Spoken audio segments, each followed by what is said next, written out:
Good morning बच्चों। आज हम लोग कक्षा 12 जीव विज्ञान में अध्याय 3 मानव जनन ह्यूमन रिप्रोडक्शन का भाग 3 का अध्ययन करेंगे। बच्चों, भाग 2 में हम लोगों ने मानव जनन तंत्र के विषय में अध्ययन किया था और मानव जनन तंत्र में हमने अध्ययन किया था कि विषण या टेस्टिस क्या है, उसकी लंबाई, मोटाई तथा वजन कितना होता है, स्पर्म क्या होता है, सेक्स के दौरान कितना ml स्पर्म निकलता है, स्पर्म की संख्या कितनी होती है, लड़कों में दाढ़ी मूंछ क्यों आता है तथा हिजड़े में कौन सा अंग नहीं होता है आदि का हमने अध्ययन किया था। और आज बच्चों जो मानव जनन तंत्र है, ठीक है, उसमें हम इसका अगला भाग हम लोग पढ़ेंगे कि पेनिस क्या है, पेनिस या शिशन क्या है, इसका कार्य क्या है और जो स्पर्म और वीर है इन दोनों में अंतर क्या है, वीर का निर्माण कैसे होता है तथा नाइट फॉल, लड़कों में नाइट फॉल क्यों होता है, इसका आज अध्ययन करें। इसके पहले वाला वीडियो बच्चों जो भाग 2 है, यदि आपने अध्ययन नहीं किया है तो बच्चों पहले उसका अध्ययन करें, उसके बाद मानव जनन तंत्र का यह जो हम दूसरा भाग बना रहे हैं इसका अध्ययन करें, जिससे आपको अच्छे से समझ में आए। तो चलिए बच्चों, आज हम अध्ययन प्रारंभ करते हैं। हम देखेंगे कि यह जो पेनिस है जिसे हम शिशन कहते हैं, बच्चों इसका कार्य क्या है। बच्चों अक्सर यह कन्फ्यूजन होता है और हम जानते हैं कि यह जो शिशन या जो पेनिस है, हम इसी को प्राथमिक जनन अंग समझते हैं, लेकिन बच्चों यह प्राथमिक जनन अंग नहीं है। प्राथमिक जनन अंग केवल विषण या टेस्टिस होता है, जिसमें आपका स्पर्म का निर्माण होता है, ठीक है। यह आपका क्या होता है, यह आपका सहायक जनन अंग है पेनिस। जिस तरह से आपने देखा था कि टेस्टोस्टेरॉन है बच्चों, जिसके कारण जो है लड़कों में दाढ़ी मूंछ आता है, यह द्वितीयक या सेकेंडरी पहचान है लड़कों की। जब लड़कों में दाढ़ी मूंछ आने लगता है, ठीक है, तो यह लड़कों की, ठीक है, कि यह लड़का है, यह इसका द्वितीयक या सेकेंडरी पहचान है टेस्टोस्टेरॉन। ठीक उसी तरह से यह जो पेनिस है बच्चों, जो शिशन है, ठीक है, यह प्राथमिक अंग नहीं है। तो इसका कार्य क्या है बच्चों, हम लोग देखेंगे। पेनिस या शिशन का 2 कार्य होता है। पहला कार्य होता है कि यूरिन है उसको बाहर निकालना, जो यूरिन है उसको बाहर निकालना पेनिस का पहला कार्य। और पेनिस का दूसरा कार्य क्या है बच्चों, पेनिस का दूसरा कार्य है जो स्पर्म या सीमेन जो वीर बन रहा है उसे स्त्री के वेजाइना के रास्ते से स्त्री के यूटेरस या गर्भाशय में स्पर्म को पहुंचाना, ठीक है। तो यह स्पर्म को पहुंचाने का काम करता है। यह जो आपका पेनिस है, शिशन है, इसके 2 कार्य हैं। पहला यूरिन को यह बाहर निकालता है, दूसरा जो है स्पर्म या सीमेन को, ठीक है, स्त्री के गर्भाशय में पहुंचाना, ठीक है। यही जो है 2 कार्य होता है आपका शिशन या पेनिस का। यह वाला जो देख रहे हैं जो इस कलर का है, बीच में हमने जो ये कलर बनाया है, ठीक है, यह इसका मूत्र मार्ग है, यूरेथ्रा है, और इसी मार्ग से जो है यूरिन बाहर निकलता है, ठीक है बच्चों। तो यही कारण रहा आपके पेनिस या शिशन का। अब हम लोग बच्चों देखते हैं जो स्पर्म या जो वीर है, जिसको हम सीमेन कहते हैं, इनमें क्या अंतर है, क्या दोनों एक है, क्या दोनों में अंतर है। तो बच्चों दोनों में अंतर है। यहाँ ध्यान रखिएगा बच्चों, हमने यहाँ पर लिखा है वीर, जिसको इंग्लिश में बच्चों बोलते हैं सीमेन। वीर जिसको इंग्लिश में बच्चों हम लोग बोलते हैं सीमेन। तो वीर या सीमेन का निर्माण कैसे होता है बच्चों, तो इसका निर्माण ध्यान रखिए, ठीक है। सीमेन का निर्माण, उसमें स्पर्म होता है, जो स्पर्म विषण में बनता है, टेस्टिस में बनता है, तो वह स्पर्म होता है। और स्पर्म में सेमिनल वेसाइकल अर्थात इसी को हिंदी में शुक्राशय बोलते हैं, प्लस प्रोस्टेट ग्रंथि। यह जो शुक्राशय और प्रोस्टेट ग्रंथि है, इसमें कुछ द्रव स्रावित होता है और यही स्पर्म में मिलकर, ठीक है, इसको बना देते हैं, उस स्पर्म को सीमेन में परिवर्तित कर देते हैं। तो स्पर्म जो है सीमेन बन जाता है, ठीक है। तो ध्यान रखिए बच्चों, जो स्पर्म है उसमें पहले जो है आपका जो सेमिनल वेसाइकल है, अर्थात जो शुक्राशय है, वह वीर्य का लगभग 60 से 70%, यह जो आपका शुक्राशय है इसमें 60 से 70% इतना प्रतिशत जो है, ठीक है, यह वीर्य का निर्माण करता है, ठीक है, 60 से 70%। और जो शुक्राशय है इसमें जो है द्रव पदार्थ होता है, और द्रव पदार्थ के साथ साथ इसमें प्रोटीन भी होता है। तो शुक्राशय में कौन कौन से प्रोटीन होता है बच्चों, तो शुक्राशय में देखिए मैंने 3 प्रोटीन का नाम लिखा है। 3 प्रोटीन होता है, एक होता है फ्रक्टोज शर्करा, दूसरा होता है प्रोस्टाग्लैंडिन्स, दूसरा जो होता है बच्चों वह होता है प्रोस्टाग्लैंडिस, और तीसरा जो होता है सेमिनोजेलिन।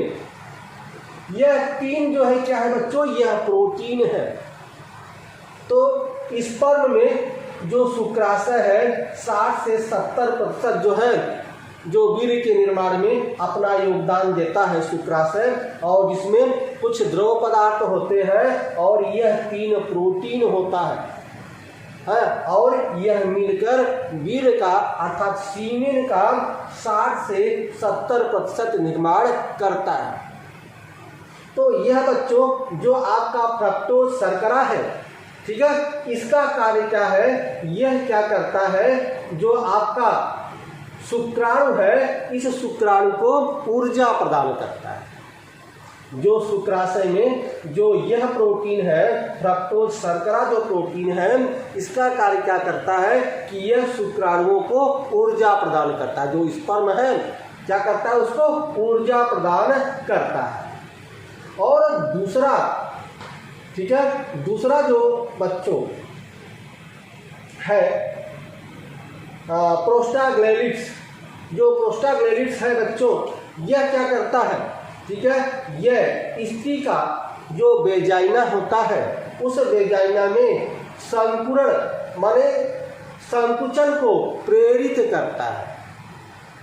ध्यान रखिएगा बच्चों फिर से, ठीक है, यह जो आपका फ्रक्टोज शर्करा है यह क्या करता है, यह शुक्राणु को ऊर्जा प्रदान करता है। और जो आपका प्रोस्टाग्लैंडिस है यह क्या करता है, यह स्त्री का जो वेजाइना है, ठीक है, उसमें संकुचन के लिए प्रेरित करता है। तीसरा जो आपका सेमिनोजेलिन है, इसका कार्य क्या करता है, यह वीर्य को अर्थात सीमेन को गाढ़ा करता है। तो वीर्य का हमने देख लिया कि जो शुक्राशय है, ठीक है, शुक्राशय से वीर्य का अर्थात सीमेन का 60 से 70% निर्माण होता है। बचा 25 से 30% निर्माण। 25 से 30% निर्माण जो है, जो प्रोस्टेट ग्लैंड है, जो प्रोस्टेट ग्रंथियां हैं, उससे जो है आपके सीमेन का निर्माण होता है 25 से 30%, ठीक है। जो आपका शुक्राशय है, शुक्राशय से 60 से 70 जो है प्रतिशत वीर्य का निर्माण होता है, और 25 से 30% जो आपका बचा है, ठीक है, 25 से 30% वह निर्माण होता है आपका प्रोस्टेट ग्रंथि से, ठीक है, सीमेन या वीर्य का निर्माण होता है। और यह जो प्रोस्टेट ग्लैंड है बच्चों, ठीक है, यह आपका क्या होता है, यह हल्का जो है, यह हल्का सफेद रंग का द्रव होता है और यह अम्लीय होता है। क्या होता है बच्चों, अम्लीय होता है। ध्यान रखिएगा बच्चों कि यह जो प्रोस्टेट ग्लैंड है, ठीक है, इसमें जो है वीर का 25 से 30% निर्माण होता है। इसमें हल्का सफेद अम्लीय रंग का द्रव होता है, अर्थात यह जो आपका स्पर्म है, ठीक है, किस तरह से स्पर्म का जो है परिवर्तन वीर्य में या सीमेन में हो जाता है। तो जो आपका स्पर्म है, उस स्पर्म में 60 से 70% शुक्राशय का द्रवीय पदार्थ तथा 25 से 30% का आपका प्रोस्टेट ग्रंथि का जो द्रवीय पदार्थ है वह मिलकर सीमेन या वीर्य का निर्माण करते हैं। और ध्यान रखिएगा बच्चों कि यह जो आपका यहाँ पर देखिए, यहाँ पर यह जो विषण इसी पर स्पर्म बनता है और ये देखिए यहाँ से शुक्रवाहिका द्वारा जो वास डिफरेंशिया है, यहाँ से यह स्पर्म प्रवेश करता है, इस तरह से आता है और देखिए यहाँ शुक्राशय यहाँ पर पहुँचता है। तो इस जो है आपका जो स्पर्म है, स्पर्म को इधर प्रवाहित करने के लिए यहाँ से जो है स्पर्म तो यहाँ तक आ गया, लेकिन अब यहाँ से स्पर्म जो है स्पर्म को प्रवाहित करने के लिए, ठीक है, एक तरल माध्यम की आवश्यकता होती है। तो शुक्राशय क्या करता है, एक तरल माध्यम उपलब्ध कराता है, अर्थात यह द्रवीय माध्यम है, द्रव है, कुछ तरल पदार्थ मिल जाता है जिनको जो है यह स्रावित जो स्पर्म है इसको स्रावित होने में आसानी हो जाती है। तो शुक्राशय क्या करता है, स्पर्म को स्रावित करने में भी सहायता प्रदान करता है और जो है वीर्य का 60 से 70% जो है भाग शुक्राशय से ही बना होता है। ठीक है, अब यहाँ से आपका यह आया, यह शुक्राशय यहाँ से आया, तो यहाँ पर है आपका प्रोस्टेट ग्रंथि। यह प्रोस्टेट ग्रंथि का जो है 25 से 30% भाग जो है आपका जो है वीर्य का निर्माण होता है। और देखिए जो वीर्य है बच्चों, जो सीमेन है, ठीक है, उसमें क्या होता है, उसमें जो है एक महक होता है और यह महक किसके कारण होता है, तो यह प्रोस्टेट ग्रंथि के कारण जो है वह महक होता है। तो सीमेन का मतलब आप समझ गए होंगे बच्चों, सीमेन या वीर्य, ठीक है। आप अपने जानवरों को भी सीमेन या जो है बीज या वीर्य आप चढ़ाते हैं तो वही सीमेन है बच्चों, और इसी वीर्य या इसी सीमेन से, ठीक है, आप संतान की उत्पत्ति होती है। पहले स्पर्म होता है आपके जो है जो विषण है उसमें स्पर्म बनता है और वह स्पर्म जो है शुक्राशय और प्रोस्टेट ग्रंथि मिलकर, ठीक है, उस स्पर्म को, ठीक है, क्या करते हैं, वीर्य या सीमेन में परिवर्तित करते हैं। और यही वीर्य या सीमेन यही स्त्री के, ठीक है, गर्भाशय या यूटेरस में क्या होता है, यह पेनिस के माध्यम से, इस पेनिस के माध्यम से स्त्री के गर्भाशय में, ठीक है, पहुंचता है और वहीं पर स्त्री के अंडाशय और यह जो वीर्य है, सीमेन है, उनके निषेचन से जो है आपका संतान उत्पन्न होता है। ठीक है बच्चों, तो हमने इसमें अभी तक देख लिया कि यह पेनिस का कार्य क्या है, ठीक है। दूसरा मैंने देख लिया कि स्पर्म और वीर्य में क्या अंतर है, यह भी मैंने देख लिया। ठीक है, अब हम बात करते हैं कि बच्चों एक होता है नाइट फॉल, लड़कों में नाइट फॉल होता है। नाइट फॉल क्या होता है, मेंटल डिसऑर्डर के कारण, ठीक है, रात को नाइट फॉल नामी है, रात को जो है जो आपका सीमेन है, ठीक है, वह अपने आप स्वतः ही गिर जाता है। सुबह जब उठते हैं तो पता चलता है, ठीक है, नाइट फॉल हुआ है। या इसको हम एक और भाषा में कहते हैं धातु, जो कहते हैं धातु आ रहा है, ठीक है। कभी कभी जो है यूरिन में भी, जब आप यूरिन करते हैं तो उस यूरिन में भी आपका जो है क्या, ये जो आपका सीमेन है, ठीक है, उस यूरिन के साथ साथ आपका सीमेन भी गिरता है, तो लोग कहते हैं धातु आ रहा है, ठीक है। तो इसी को हम लोग जो है नाइट फॉल भी कहते हैं, ठीक है। तो यह बच्चों मेंटल डिसऑर्डर के कारण होता है। क्यों होता है, यहाँ पर ध्यान दें बच्चों कि जब यहाँ पर ध्यान दीजिए, यह आपका बच्चों क्या है, यह आपकी किडनी है, ठीक है, यह आपकी किडनी है जो उदर गुहा के ऊपर यह स्थित होता है। और आपके शरीर में पता है कि बच्चों 2 किडनी होती है। यह किडनी क्या करता है, यह किडनी जो है फिल्टर का कार्य करता है।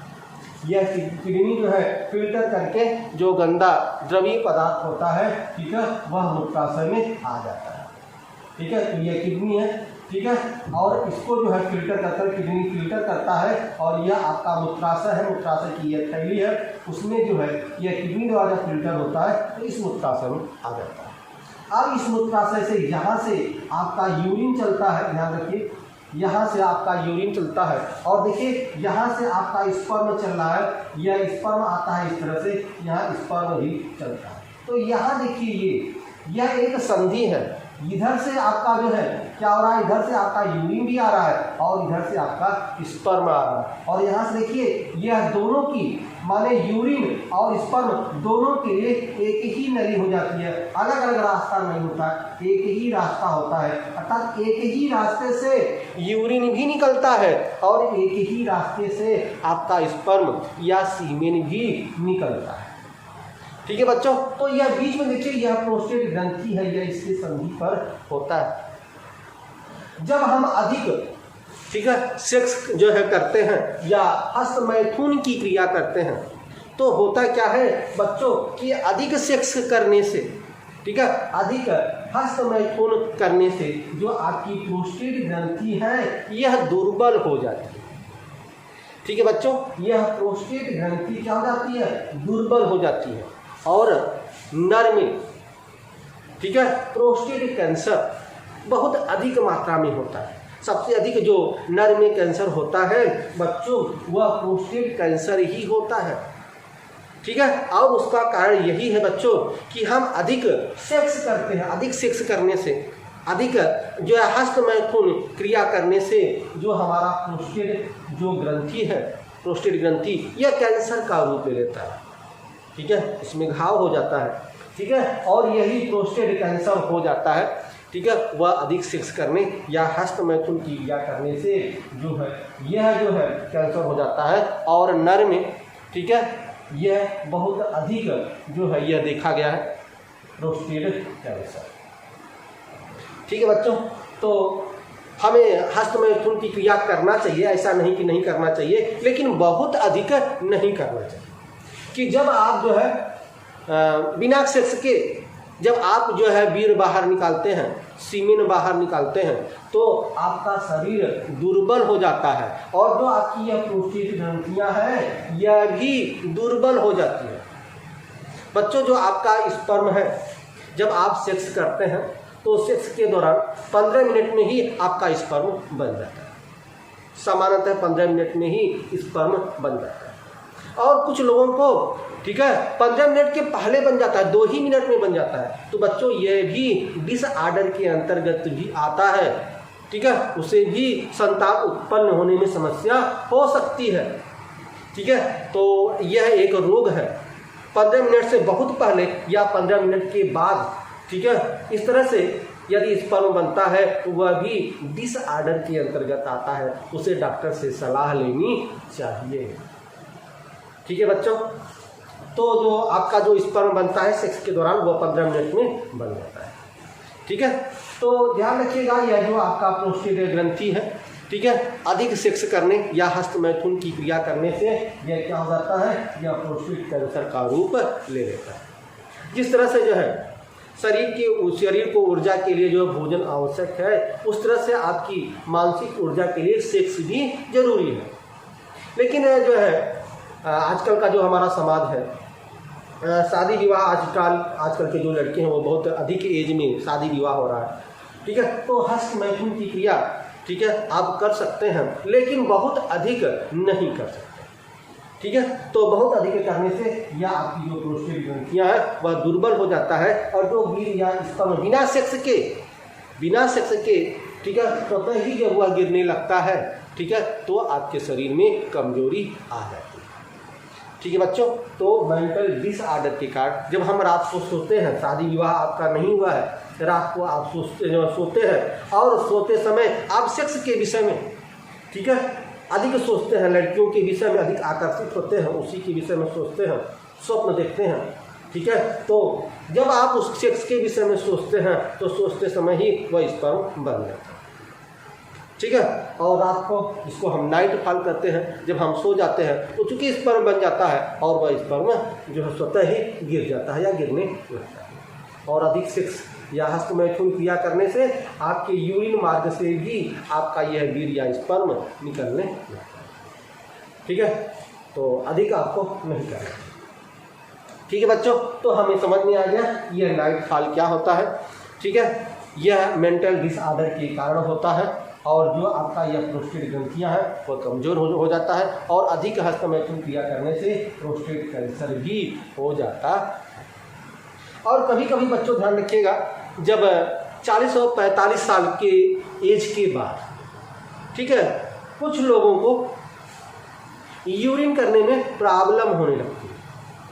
ठीक है, बार बार उनको यूरिन लगता है और यूरिन करने में उनको जलन सी महसूस होती है। ऐसा क्यों होता है? यह अक्सर केस जो है आपको जो है दिखाई देगा आपके अगल बगल जो 40 या 45 साल के हो गए हैं। ठीक है, तो उसमें जो है अधिकांश लोगों में यह समस्या होने लगती है कि जो है बार बार जो है यूरिन होने का आभास होता है, बार बार वो यूरिन करने जाते हैं। ठीक है, और यूरिन करते समय उनको जलन भी होती है।